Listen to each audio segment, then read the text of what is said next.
Usando máscaras assustadoras e vestindo macacões, a banda Slipknot apareceu no cenário musical em 1995. A banda existe até os dias atuais e conquistou muitos fãs desde que surgiu no estado de Iowa, na região centro-oeste dos Estados Unidos. Os uniformes, shows caóticos, músicas agressivas e letras brutais conquistou muita gente ao longo dos anos. Há quem diga que o som pesado, as letras agressivas e toda a performance dos 9 integrantes da banda era para esconder uma falta de talento, o que muitos não concordam. O Slipknot conseguiu colocar 3 álbuns em primeiro lugar na Billboard. A Billboard é uma conhecida revista e site americano usado para medir a popularidade de artistas e ver quais são as músicas mais tocadas, seja de um cantor solo ou de uma banda. Não podemos negar que a banda Slipknot foi criativa e teve seu reconhecimento, não importa o quão maluco seja ou já tenha sido o show deles, e as máscaras que sempre estão mudando.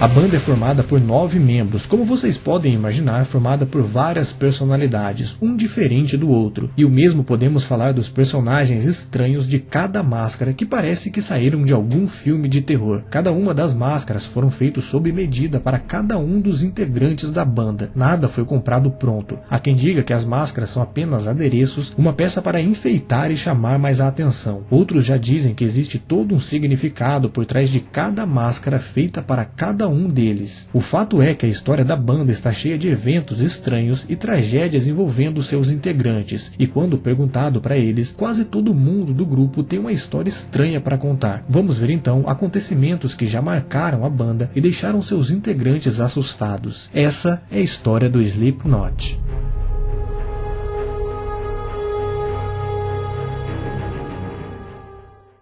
A morte de Paul Gray. Paul Gray era tido para muitos como o coração do grupo. O baixista e compositor era descrito pelos outros membros da banda como um homem agradável, um grande amigo e que permaneceu com os pés no chão apesar de todo o sucesso. Mas infelizmente, Paul tinha um lado obscuro e um vício em drogas. Na época em que o Slipknot estava se preparando para lançar o 3º álbum em 2003, Paul se encontrava muito mal, viciado em heroína, e o resto da banda entendeu que o melhor seria a sua internação. Paul finalmente largou o vício em drogas e ficou bem com Brianna, que viria a ser a sua esposa no futuro, mas isso foi só por um tempo. Por mais que ele parecesse ser forte e sóbrio junto com os companheiros de banda, quando eles estavam em uma turnê, ele acabou tendo uma overdose que foi atestado como acidental, uma overdose de fentanil e morfina. Em 2010 também foi revelado em exames que ele tinha grande quantidade de Xanax em seu corpo e apresentava sinais de doença cardíaca. Paul Gray morreu em 2010 aos 38 anos. Brianna estava esperando um filho. A morte do baixista abalou profundamente o Slipknot. Eles chegaram a fazer uma coletiva de imprensa, chegando a cogitar o fim da banda. Brianna, esposa de Paul, no início ficou do lado da banda, mas depois ela passou a culpá-los por não terem ajudado ele. Mais tarde foi revelado que foi o médico de Paul que receitou para ele Xanax, apesar do vício dele. O médico acabou sendo levado ao tribunal com acusação de homicídio culposo. Ele acabou sendo absolvido em 2018, mas ainda continua a batalha com Brianna na justiça.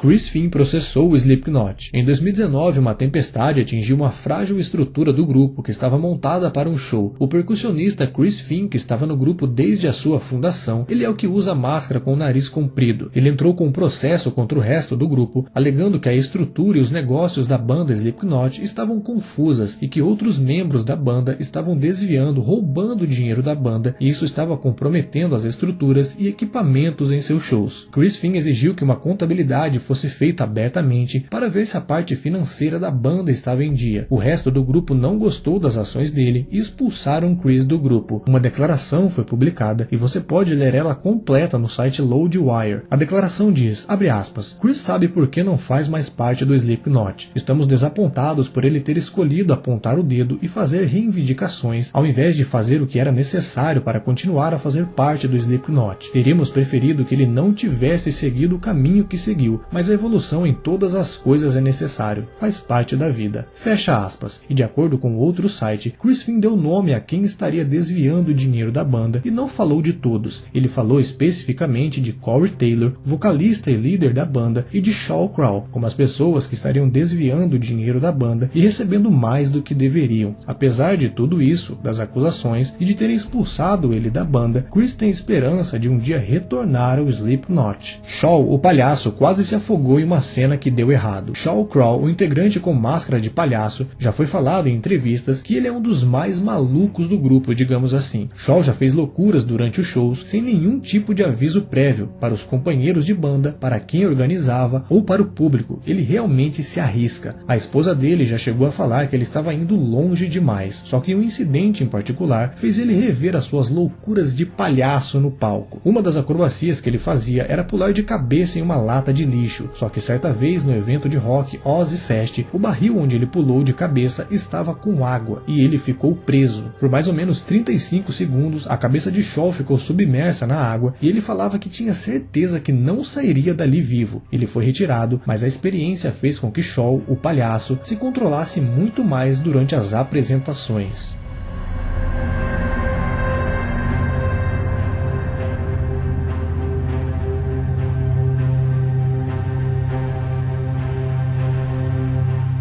A briga de faca de Mick Thomson. Quando você olha o grande guitarrista do Slipknot, literalmente, de 1,93 m, logo se imagina que ele não fugiria de uma briga caso fosse necessário, né? Pois bem, acontece que em 2015 ele teve uma briga tão feia que saiu de ambulância para o hospital. E o mesmo aconteceu com quem brigou com ele. O curioso é que a briga foi com Andrew, irmão de Mick Thomson. Os dois saíram de ambulância. A situação contada sobre isso é assim: os irmãos estavam bebendo na casa deles quando começaram a brigar. Os motivos? Confesso que não encontrei o que motivou a briga. A briga de bêbados foi para o jardim e em algum momento nisso tudo os dois estavam com facas. Os dois se machucaram, mas sem nenhum risco de vida. Quando a polícia chegou, viu que Mick Thomson estava mais machucado e que nenhum deles estava muito afim de cooperar com a polícia. Tudo é contado com um pouco mais de detalhes em uma entrevista que Mick Thomson deu para o site Rolling Stones, mas Mick nem seu irmão quiseram prestar queixa depois disso.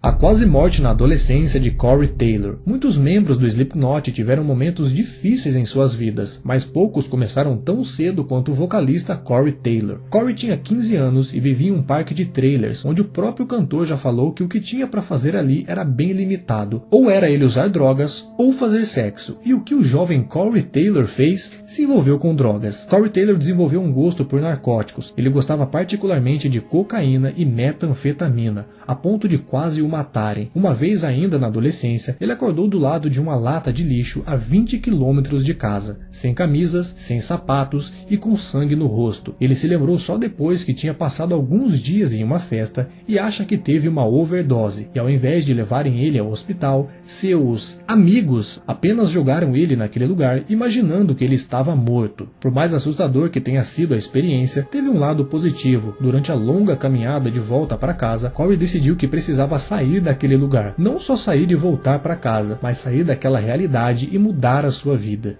This song is called Dead Memories. Doença de Joey Jordison.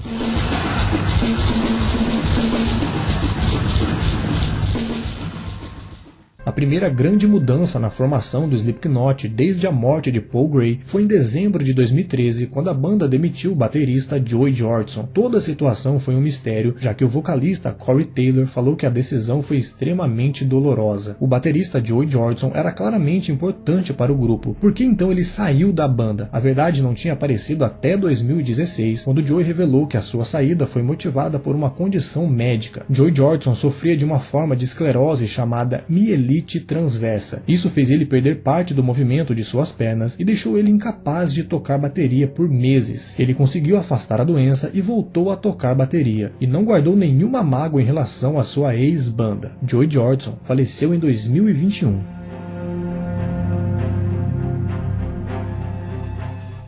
A gravação que foi um inferno. O segundo álbum do Slipknot, lançado em 2001, é chamado Iowa, nome do estado americano onde a banda foi criada. O segundo álbum da banda é muito brutal. Pelo menos uma parte das músicas do álbum passa uma vibe de terror. Tudo foi intencional, já que a banda tinha conquistado essa aura, uma energia de banda sombria. O primeiro álbum lançado por eles fez muito sucesso e a fama já tinha chegado para eles. Sexo, drogas, fazia parte das letras daquele álbum. Corey Taylor passava por problemas pessoais e problemas com bebida, e resolveu se cortar com cacos de vidro durante as gravações para, segundo ele, abre aspas, sentir algo. Tanto o guitarrista Jim Root quanto o DJ Sid Wilson tiveram um colapso durante as gravações do álbum, se sentiram fracos no meio das gravações de algumas músicas. Um dos surtos do DJ Sid Wilson virou até a introdução do álbum, é apenas um áudio chamado 515, bem bizarro na real, escuta aí.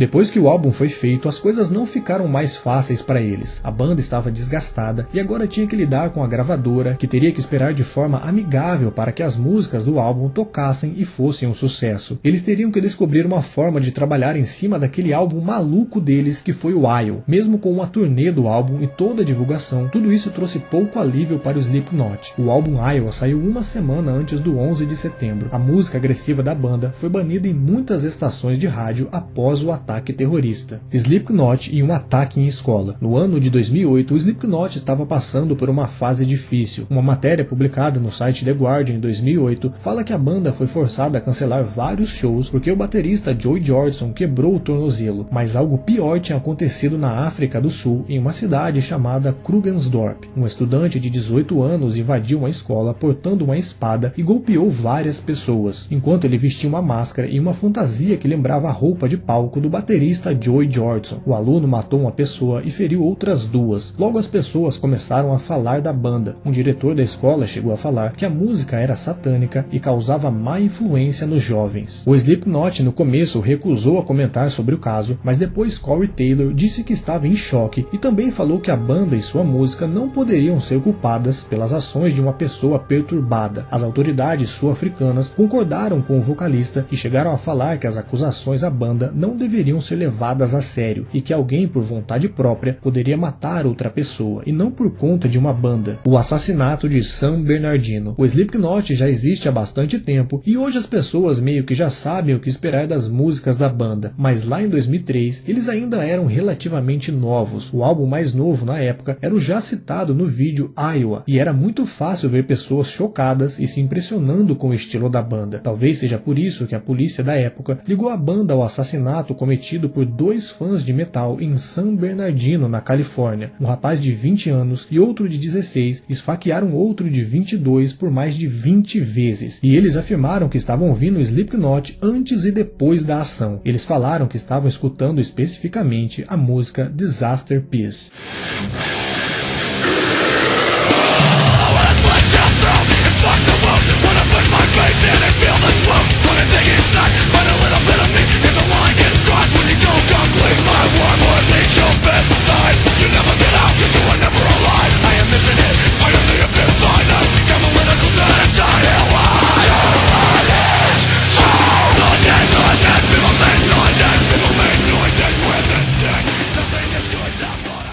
Depois ficou claro que a dupla planejava atacar a vítima já fazia alguns meses e já tinham tentado uma vez e não conseguido. Então, não é como se o Slipknot tivesse hipnotizado eles para que cometessem o crime. Independente do gosto musical da dupla, os dois foram julgados como adultos e ambos condenados à prisão perpétua. A trágica morte da filha de Shaw. Shaw passou por algo extremamente triste em 2019, quando sua filha mais nova, de 22 anos, morreu. Segundo o site TMZ, a causa da morte foi uma overdose de drogas. A morte dela foi ainda mais devastadora porque parecia que ela estava muito bem. Embora ela supostamente tivesse um histórico com o uso de drogas, ela postou uma foto de uma moeda da sobriedade no Instagram, indicando que ela estava sóbria há 5 meses. Embora estivesse muito triste, Shaw tentou lidar de maneira equilibrada com tudo e chegou a postar uma mensagem no Facebook para os fãs da banda, agradecendo o apoio de todos. Essas são só algumas histórias que marcaram a banda Slipknot. O porquê dos integrantes usarem máscaras e o significado de cada uma delas, existem várias teorias e explicações na internet. Já chegaram a querer banir o uso das máscaras, mas Corey Taylor falou que o uso das máscaras é libertador e banir seria algo ridículo. A banda ficou mais conhecida e muita coisa que falavam sobre o grupo acabou sendo um mito, mas ainda hoje existem aqueles que acreditam que as máscaras têm algum significado maligno e que os integrantes da banda nunca de fato vão falar o real significado de cada máscara. Você já escutou alguma música da banda? Curte o som deles? Nunca gostou? E as máscaras? O que você acha de cada uma delas? Deixa aí nos comentários que eu quero saber o que vocês acham.